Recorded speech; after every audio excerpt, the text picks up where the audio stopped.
Bine v-am regăsit, dragi privitori, la rubrica Ochiul Inteligent. Suntem aici la Chișinău și vă prezint cea de-a 95-a rubrică, ediție a rubricii Ochiul Inteligent. Suntem astăzi la data de 22 ianuarie 2026 și, desigur, vom examina câteva subiecte. Primul ține de agenda internă a Republicii Moldova, cel de-al doilea subiect ține de agenda internațională.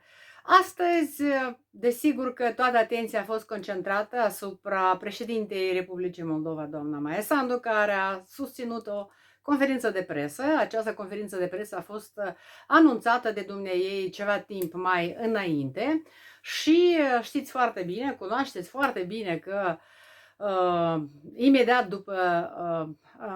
după ce a sosit anul nou, a fost pus pe post un interviu pe care doamna președintă l-a dat în fața unor jurnaliști britanici.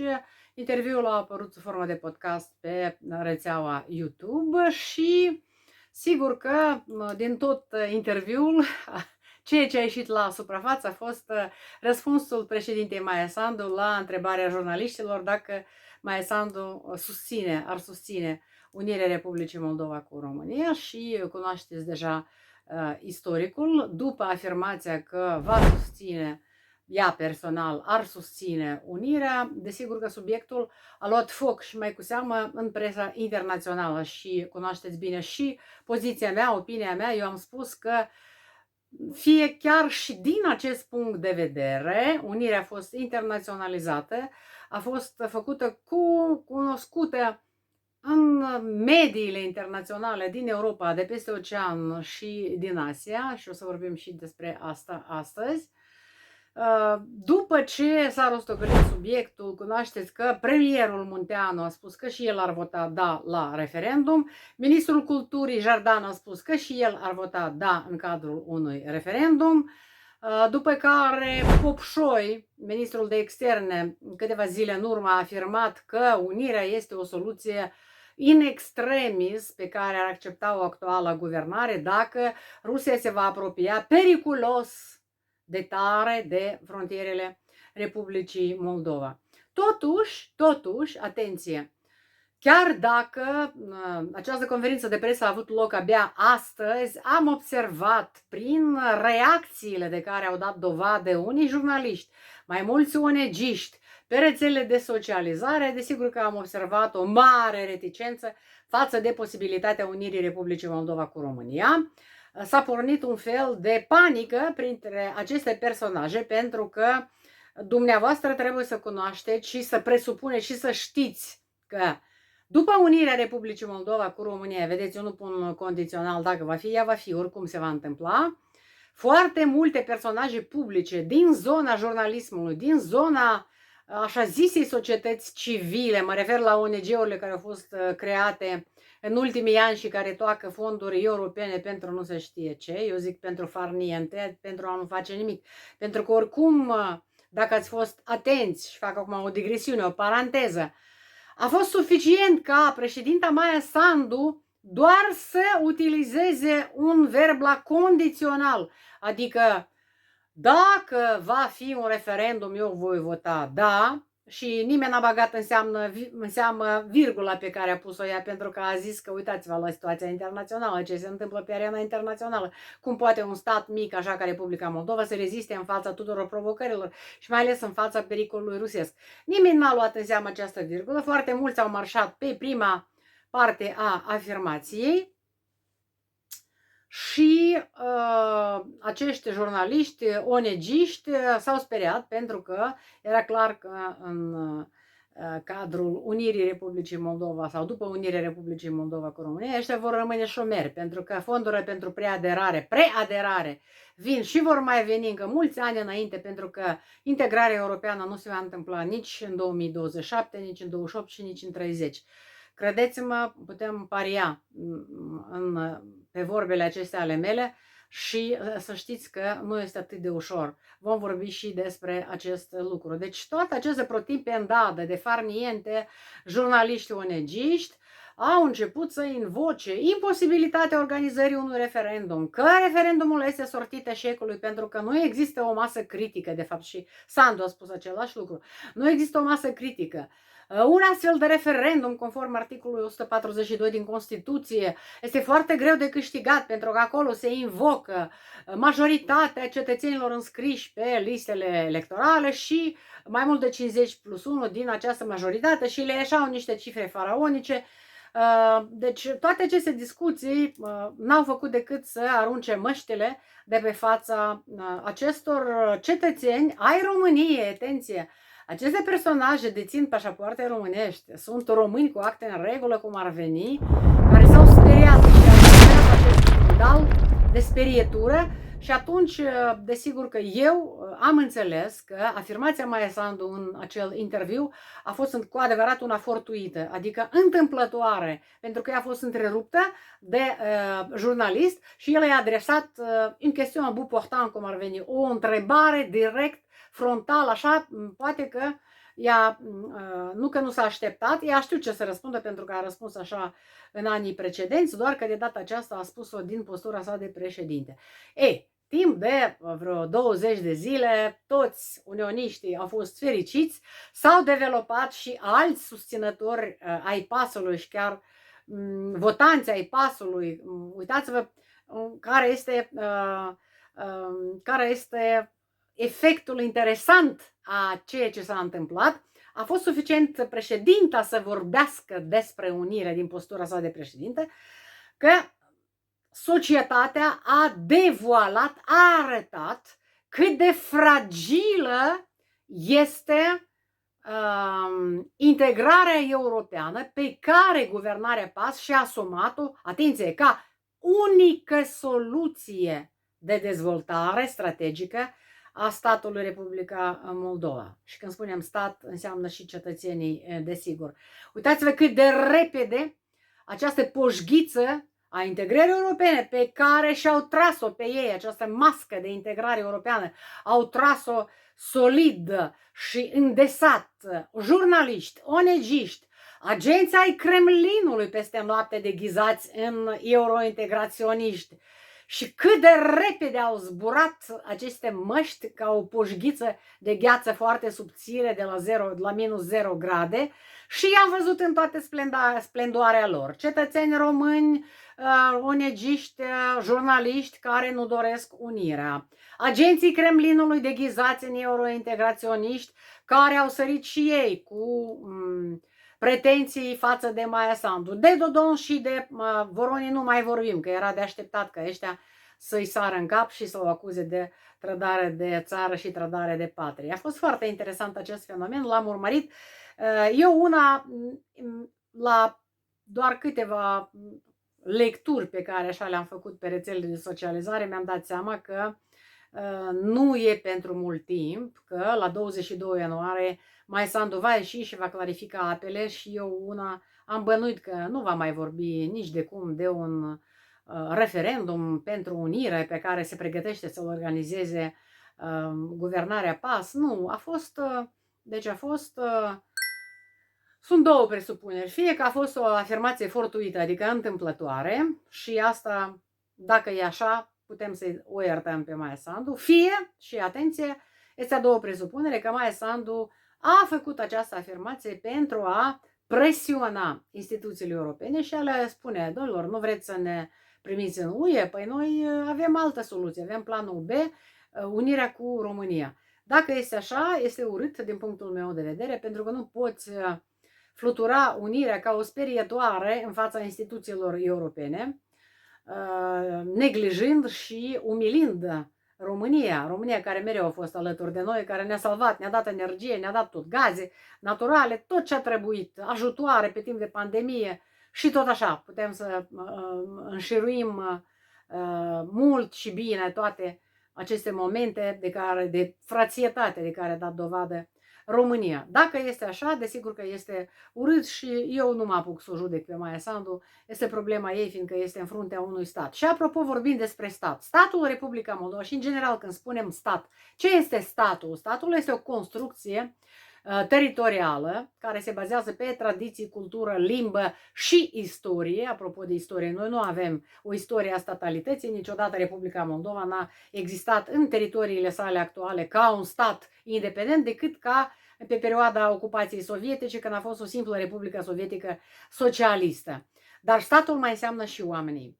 În momentul în care Maia Sandu, atunci în interviul pentru britanici, a invocat problema securitară și a spus că în condițiile conjuncturii internaționale Republica Moldova este foarte, foarte vulnerabilă și există pericolul rusesc de care nu te poți ascunde, în momentul acela cumva m-am gândit că într-adevăr dumneiei s-a pătruns de această responsabilitate pentru oamenii care locuiesc pe această palmă de pământ, pe acest teritoriu numit astăzi Republica Moldova.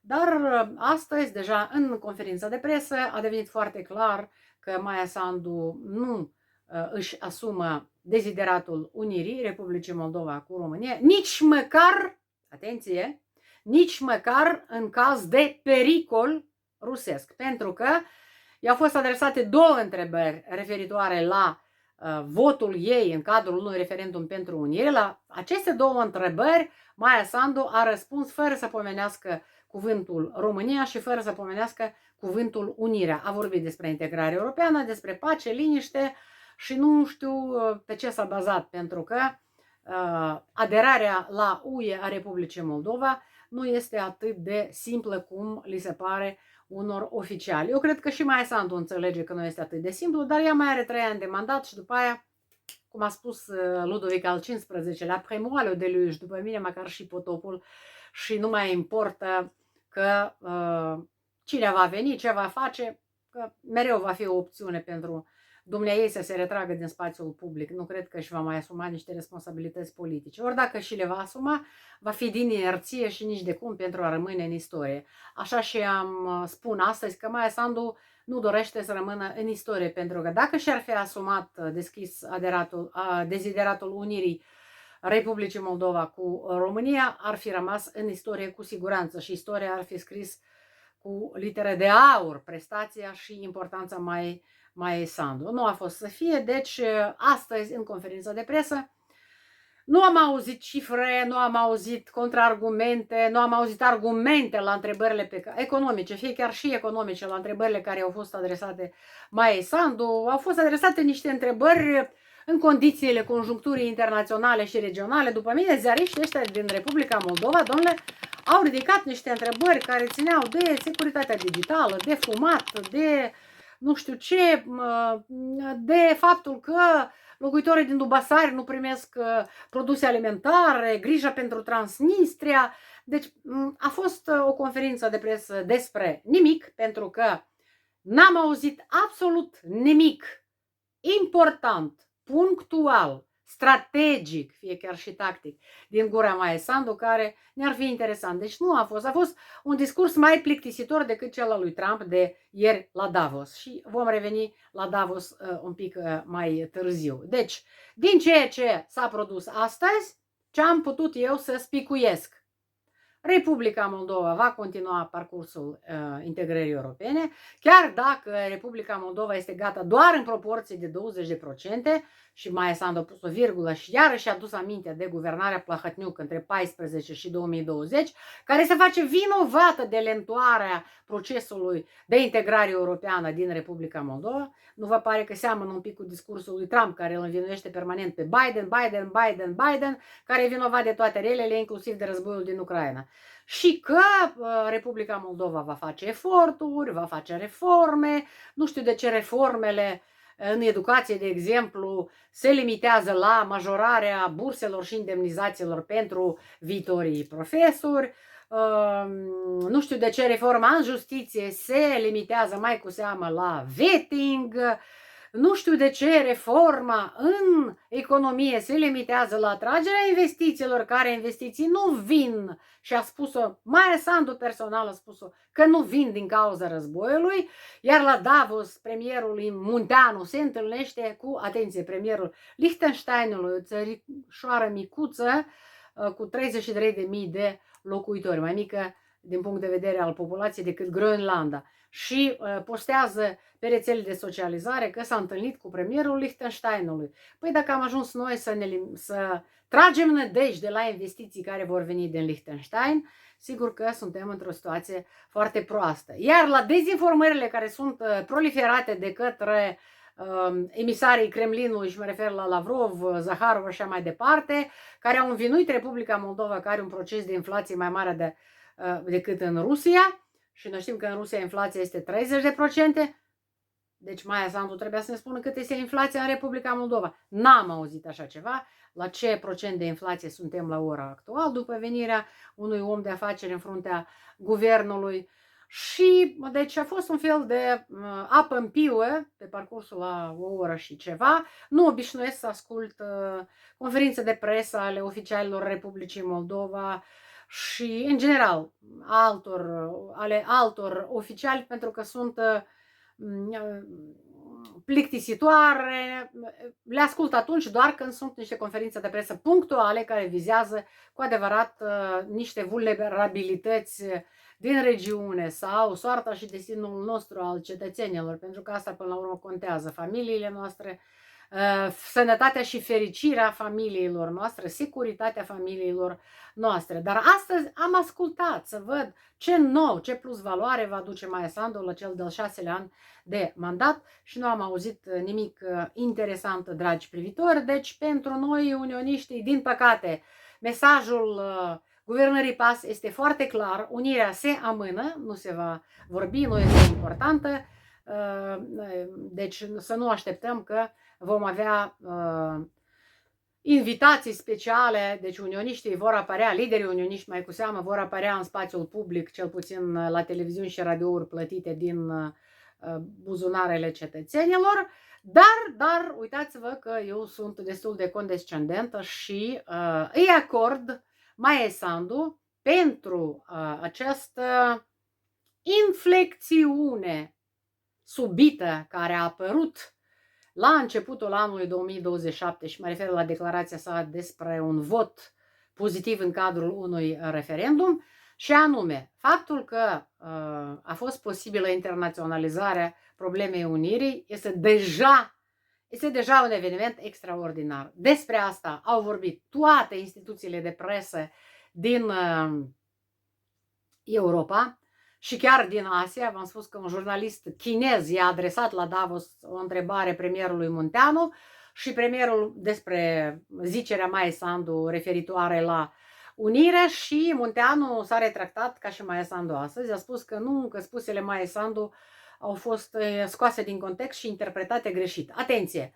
Munteanu a făcut două declarații diferite la un timp foarte scurt între aceste declarații, prin urmare a existat o indicație și asta este ușor de presupus din partea președinției ca să nu mai fie rostogolit acest bulgăre de zăpadă despre unirea Republicii Moldova cu România. Dragi privitori, trecem la cel de-al doilea subiect și desigur pe gura tuturor acum este Davos. Ce este Davos? Davos este un orășel în Elveția, unde an de an au loc întruniri ale liderilor țărilor din toată lumea. Lideri, mă refer președinți, premieri, foști președinți, foști premieri. La el pot să participe fiecare care plătește o anumită taxă. Și desigur că, din punctul meu de vedere, a două discursuri au fost în centrul atenției: discursul lui Trump de seară.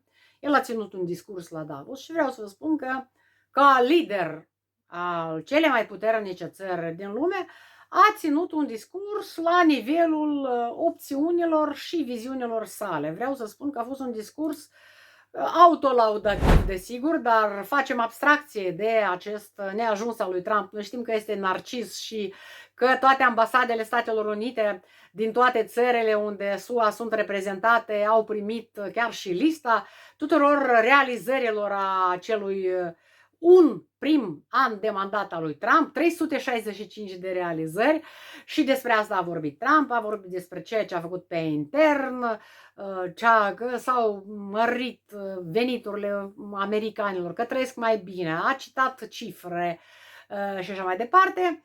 S-a lăudat pe sine însuși, dar din ceea ce a urmat, probabil că toată lumea a urmărit, desigur, să vadă ce e cu Groenlanda, despre care atâta se vorbește, și ce e cu Putin cu Ucraina. Astăzi el a moderat, deci a moderat prima ședință a Consiliului Păcii. Vorbim despre discursul său. Deci, cel mai important punct din discursul său a fost că Statele Unite nu intenționează să atace militar Groenlanda. Repet, Statele Unite nu intenționează să atace militar Groenlanda. A povestit despre faptul că Dania a picat în fața naziștilor în cadrul celui de-al doilea război mondial și că SUA au venit în ajutor și că SUA ar fi putut chiar atunci să ia Groenlanda, dar nu au luat-o. După care, desigur că s-a referit, a avut anumite critici în adresa Europei, a criticat Green Deal-ul, de exemplu, doar câteva momente. A zis că doar proștii pot să cumpere de la chinezi moriștele acestea de vânt, eoliene, se referea la morile eoliene, producătoare de energie curată, spunând că în China, de exemplu, nicăieri nu veți vedea astfel de moriști și că nici de cum China nu se apucă să fie parte a acestui Green Deal. Ea continuă să folosească hidrocarburile, inclusiv cărbune și alte resurse energetice și nafta din Rusia, desigur. Și Trump a spus că nu este cazul, pentru că această energie verde este foarte scumpă și ea duce la costuri foarte înalte, la micșorarea puterii de cumpărare, că uite, Statele Unite fac cu totul altceva și ce vor face? Vor utiliza naftă și în Venezuela va fi totul bine și nafta venezuelană va fi cumpărată de americani și o parte din bani va rămâne în bugetul țării și că Venezuela se va dezvolta și așa mai departe. Deci, și în același timp, Trump nu uita să le transmită europenilor, chiar dacă îi critica, fraze de genul că sunteți minunați, sunteți extraordinari, eu îmi doresc o Europa puternică, eu îmi doresc o Europa care să trăiască bine. Asta deja este frumos, din punctul meu de vedere, că Trump a reușit să strecoare și astfel de fraze. Referitor la războiul din Ucraina, n-a spus nimic nou, cu toate că astăzi Zelensky și Trump trebuie să se întâlnească. Zelensky a zburat deja spre Davos, el a rămas la Kiev pentru că în capitala Ucrainei este situație excepțională din cauza deconectării luminilor. Rușii au bombardat toată infrastructura energetică și au lăsat în frig și în întuneric și Kievul, și Harkovul, și multe alte orașe din Ucraina, și Odessa. E o situație foarte grea, bine că se încălzește timpul deja și din contul acestei încălziri, Ucraina posibil va ieși din această iarnă cu bine, iar Kit Kellogg, care este fostul emisar pentru problema războiului din Ucraina sau pentru problema soluționării pașnice a acestui război, Kit Kellogg, care nu mai este emisarul lui Trump deja pe această problemă, astăzi a spus că dacă Ucraina iese cu bine din această iarnă, ea va ieși victorioasă și din războiul de ocupație a Rusiei împotriva sa. Să dea Domnul. Ucraina are în arcul guvernamental persoane noi, diferite. A fost asigurată o rotație între acești lideri instituționali. În fruntea Ministerului Apărării îl avem pe Feodorov, care este un tânăr de nici 40 de ani. El anterior a fost ministrul digitalizării și informaticii în guvernul Ucrainei și acum Feodorov a ieșit și a spus, a formulat o sarcină foarte clară în calitate de ministru apărării. Deci, în primul rând, vor începe să producă noi drone interceptoare bazate pe inteligență artificială, pentru că Feodorov este un inginer IT-ist și a spus foarte clar că au și un scop foarte clar să nimicească câte circa 26.000 de ruși pe săptămână. Nu știu dacă a făcut-o așa în glumă sau mai în serios, dar a avut efect această promisiune de scop pe care cu siguranță Ucraina îl va realiza. În plus, Ucraina are în producere și alte tipuri de rachete. A încercat și ea, mai bine zis, nu a încercat, ea chiar a lovit mai multe ținte strategice pe teritoriul Rusiei, a contribuit la distrugerea sistemului economic al apărării sau de război al țării și totuși rușii sunt foarte periculoși. Au promis că își accelerează producerea de drone ca să poată lansa câte 1000 de drone pe zi asupra teritoriului Ucrainei. Deci, dragi privitori, războiul nu pare să se termine, cu toate că există declarații optimiste, speranțe. Speranțele acestea n-au murit din prima zi de când a început războiul. Urmăriți toate podcasturile ucrainenilor care își doresc pace. Practic fiecare podcast conține aceste speranțe. Când va fi pace? Va fi. Iată se va întâmpla. Iată, Trump va furniza tomahawk-uri. Iată se va întâmpla încă ceva. Dar noi vedem că durata acestui război ucigător și genocidar al Rusiei împotriva Ucrainei a depășit durata așa zisului marelui război pentru apărarea patriei. Rușii mai au de unde să facă rost de carne de tun, iar ceea ce se petrece în tranșeile rusești este de groază. E suficient să privești canalele de Telegram ale unor disidenți politici ruși, ca să-ți dai seama că acolo este infernul, dar adevăratul infern, pentru că rușii sunt cruzi nu doar cu ucrainenii, dar și cu proprii ostași. Și o să vă dați seama că rușii mai au de unde să facă business cu flota lor tenebră, să-și vândă petrolul, să facă rost de carne de tun, pentru că atâta timp cât este viu regimul fascist de la Kremlin, acest război se pare că nu are de gând să se termine. Dragi privitori, în aceste condiții, desigur că noi înțelegem, eu când spun noi mă refer la unioniști în primul rând, noi înțelegem foarte bine că pericolul rusesc nu a dispărut și nu va dispare foarte curând, pentru că, atenție, am să vă spun o chestie importantă. Chiar dacă focul va înceta de-a lungul liniei frontului pentru o anumită perioadă de timp, toată lumea speră la o pace justă, pace corectă, ucrainenii cel puțin. Chiar dacă va înceta acest foc, deci asta va fi o încetare a focului, și va fi semnat un tratat de pace. Nu uitați că Rusia niciodată nu a respectat ceea ce a semnat. Să ne referim la faimosul memorandum Budapesta din 94, semnat și de ruși, și de britanici, și de Statele Unite ale Americii. Deci nu a fost respectat. Chiar dacă se va întâmpla minunea încetării focului, chiar dacă se va întâmpla minunea schimbării regimului de la Kremlin, pentru noi, românii din Republica Moldova, care suntem mulți, suntem 80%, chiar dacă unii din ei nu recunosc că sunt români, Rusia va continua să fie un pericol și Transnistria este o zonă care va continua să fie o zonă destabilizatoare. Pe noi ne salvează doar unirea și nu trebuie să ne întrebăm ce facem cu găgăuzii, ce facem cu regiunea transnistreană. Domnule, regiunea transnistreană de mult trebuia izolată și să ne debarasăm de ea, pentru că este o tumoare canceroasă de care trebuie să scapi. Ea nu poate să existe. Că există români acolo, păi se treacă dincoace, să le asigure statul, guvernul, să le asigure cazare, mâncare, loc de muncă și așa mai departe, tot pachetul social, pentru că oricum, atenție, acum deschid niște paranteze și o să rămâneți perplexi, din cei 350.000 aproximativ de cetățeni din stânga Nistrului, 317.000 au pașapoarte moldovenești. Aceste pașapoarte moldovenești sunt obținute gratis. Noi plătim pentru pașapoartele și buletinele celor din stânga Nistrului, care sunt niște separatiști și sunt rumânofobi, eurofobi, care nu-și doresc integrarea în UE, dar care uite că au fost primiți cu brațele deschise de statul de actuală guvernare, care astăzi mai Sandu doar a declarat că statul nu controlează constituțional teritoriul din stânga Nistrului. Și dacă nu controlezi, de ce le oferi aceste avantaje? Ei au luat cetățenie, deci ei pot vota, ei pot beneficia de asigurarea medicală, da?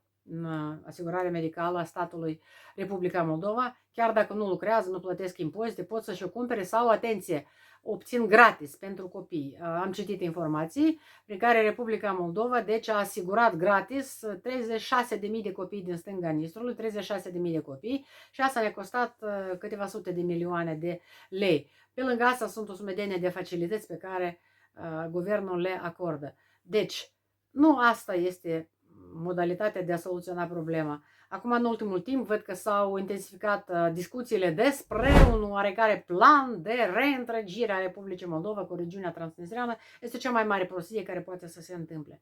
Deci eu consider că unirea trebuie să se petreacă doar cu teritoriul între Prut și Nistru. Pe Nistru trebuie să fie pus un control vamal, control administrativ foarte strict, pentru că pe acolo continuă să se facă trafic de droguri, trafic de țigări, trafic de armament, trafic de persoane, de tot ce doriți. Și Republica Moldova seamănă din ce în ce mai mult cu un hat fără gard, fără stăpâni, lăsată să se bălăcărească într-o zonă gri, unde este o disfuncționalitate completă a instituțiilor statului, unde drepturile omului nu se respectă, drepturile cetățeanului la viață decentă, la securitate și așa mai departe. Dumneavoastră știți mai bine decât mine toate aceste lucruri. Deci unirea și numai unirea ne mai poate salva de acest pericol rusesc.